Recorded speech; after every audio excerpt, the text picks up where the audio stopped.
Artificial intelligence can feel like straight up magic, right? This massive, complicated black box that can somehow do almost anything. But what if I told you the secret behind it all is actually, well, surprisingly simple?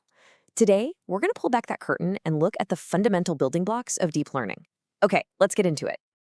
Just think about it for a second. The very same core tech can drive a car, translate any language, spot fraud, and create images that look totally real. How is that even possible? How can one single idea be that flexible? That's the big question we're going to tackle today. And the answer, it turns out, is incredibly elegant. See, it's not about one giant all-knowing algorithm. It's about taking really simple components, kind of like Lego bricks, and just getting super clever about how you combine them to build bigger, more powerful, and more complex things. So here's our game plan. We're going to start with the most basic atom. Then we'll see how you stack those atoms to build networks. After that, we'll check out specialized designs for seeing, for understanding language, and even for creating things before we tie it all together. All right, section 1, the neural atom. We're going right down to the very beginning, the simplest, most fundamental piece of the puzzle. And that piece, it's called the perceptron. You can basically think of it as a mathy version of a single neuron in your brain. And its job is super simple. It just takes in a few pieces of information, decides how important each one is, and then makes a simple call, like a yes or a no. So here's the lowdown on how it works. You've got your inputs on the left. Each one gets multiplied by a weight, which is just a way of saying how much it matters. The neuron adds it all up, and if that sum crosses a certain line, boom, it fires off a signal. That's it. This is our single Lego brick. Okay, section 2, from neurons to networks. Now, a single Lego brick on its own, not super useful, right? But when you start connecting hundreds or thousands or even billions of them, well, that's when something amazing starts to happen. The power comes from the connections. But why? Why does stacking them work so well? Well, it all comes down to this really powerful mathematical idea called the universal approximation theorem. And what it basically says is that a network of these simple little neurons, with just one extra layer of them, can learn to copy pretty much any complex pattern you throw at it. That's the secret sauce. And check this out, this visual nails it. On the left, with just a few neurons, the network can only draw some simple, straight lines. But look at the right. With more neurons, it can draw these incredibly complex, squiggly boundaries. More blocks means it can solve way harder problems. Okay, let's switch gears a bit for section 3. What if we start designing blocks for a very specific job? Let's talk about vision, about creating building blocks that can actually see. This is what's called a convolutional neural network, or a CNN. So instead of just generic layers, it uses these specialized building blocks, things like convolutional and pooling layers.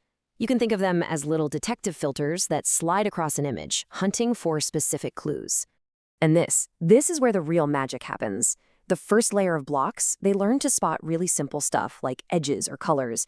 Then the next layer takes those edges and colors and starts to see textures and patterns. And the layer after that combines those textures into parts of objects, like an eye or a nose or a car wheel. It's building a whole hierarchy of understanding just by stacking these specialized vision blocks. On to section 4, architectures for sequences. So seeing pictures is one thing, but what about data where the order of things changes everything? Like language. For that, we need a totally different kind of building block, one that gets order and context. For a long time, we had these things called recurrent neural networks, or RNNs. They'd read a sentence one word at a time, but their big weakness? They had a terrible memory.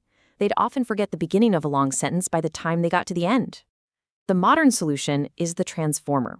It has a special block called self-attention that lets it look at the entire sentence all at once. It's faster and it's way, way better at understanding the full context. And hey, take a look at the blueprint for the famous transformer. Starting to look a little familiar, right? It's just stacks of identical building blocks. On the left, you've got a stack of encoder blocks, and on the right, a stack of decoder blocks.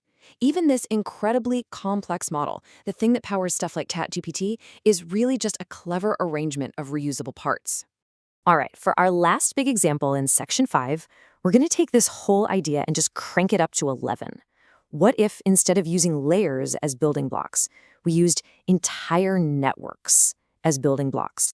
This brings us to generative adversarial networks, or GANs. And these things are wild.